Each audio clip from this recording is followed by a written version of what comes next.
नमस्कार दोस्तों, हमारे YouTube चैनल की एक और नई वीडियो में आपका स्वागत है। दोस्तों, इस वीडियो में हम आपको राधा रानी और भगवान श्री कृष्ण के प्रेम के बारे में बताएंगे। हम आपको बताएंगे कि राधा रानी की मृत्यु कैसे हुई। तो इस वीडियो को अंत तक जरूर देखना और चैनल पर पहली बार आए हो तो कृपया सब्सक्राइब जरूर करना, ऐसी ही ज्ञान से भरपूर वीडियोस को देखने के लिए। तो चलिए वीडियो शुरू करते हैं।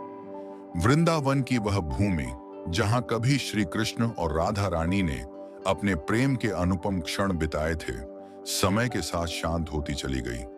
वही वृंदावन जो रास और गीतों से गूंजा करता था, अब राधा रानी की आंखों में केवल यादों का घर बन गया था। चारों ओर वही यमुना बह रही थी, वही वंशीवट का वृक्ष खड़ा था, वही कुंज और उपवन थे, लेकिन अब राधा के पास केवल स्मृतियां थीं। उनके हृदय में कृष्ण का नाम था, उनकी सांसों में कृष्ण की मुरली की गूंज थी, पर आंखों के सामने श्याम सुंदर नहीं थे।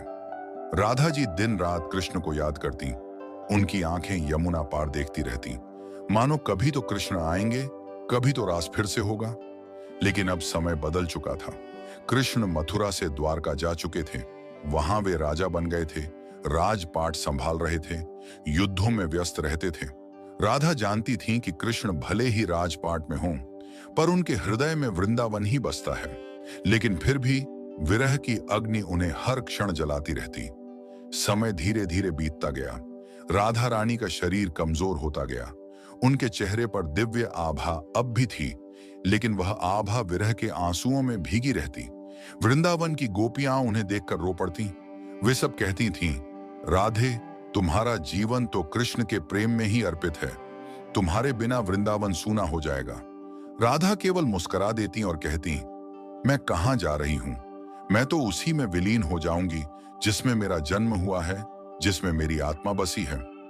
राधा को धीरे धीरे यह आभास होने लगा कि उनका समय निकट है, लेकिन उन्होंने ठान लिया कि अपने अंतिम क्षणों से पहले वे अपने श्याम सुंदर से एक बार अवश्य मिलेंगी। उन्होंने वृंदावन की पवित्र भूमि को प्रणाम किया और द्वारका की ओर प्रस्थान किया। वह यात्रा उनके लिए अत्यंत कठिन थी।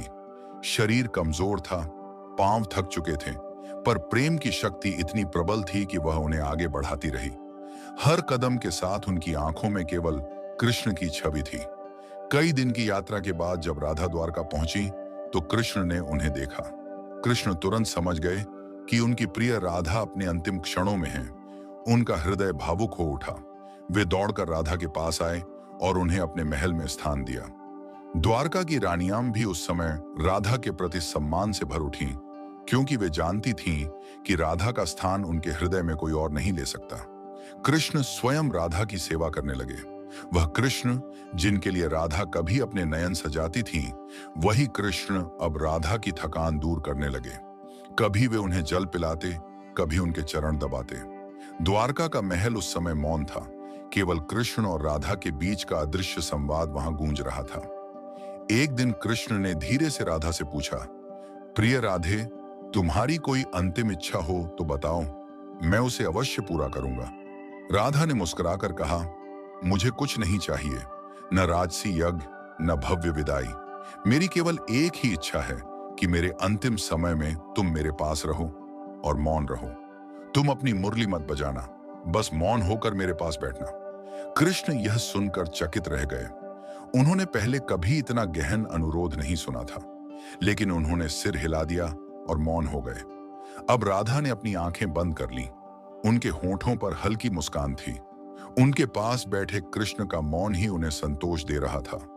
उस मौन में राधा को वह आनंद मिला जो समस्त संगीत और मुरली की तान से भी बढ़कर था। धीरे धीरे राधा की सांसें कम होने लगीं, उनका चेहरा दमकने लगा। उनकी आत्मा कृष्ण में विलीन होने को तैयार थी।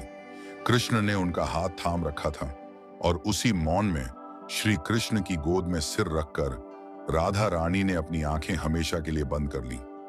उस क्षण पूरी सृष्टि थम सी गई। यमुना की लहरें शांत हो गईं, द्वारका का महल रो पड़ा, आकाश में बादल ठहर गए।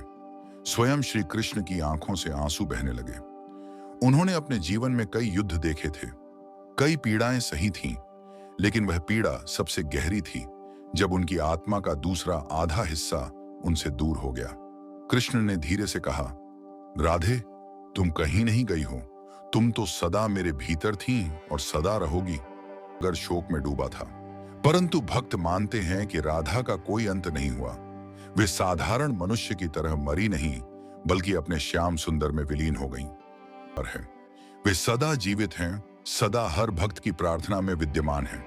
राधा का वियोग केवल बाहरी आंखों को दिख, जब कोई प्रेम में सच्चाई और त्याग देखता है, तब तब उसे राधा और कृष्ण की याद आती है।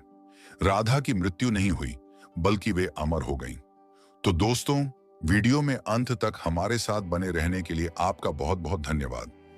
अगर आपको राधा रानी और भगवान श्री कृष्ण की यह वीडियो अच्छी लगी हो, तो इस वीडियो को लाइक और शेयर करें, चैनल को सब्सक्राइब करें और कमेंट में राधा कृष्ण लिखना ना भूलें। धन्यवाद।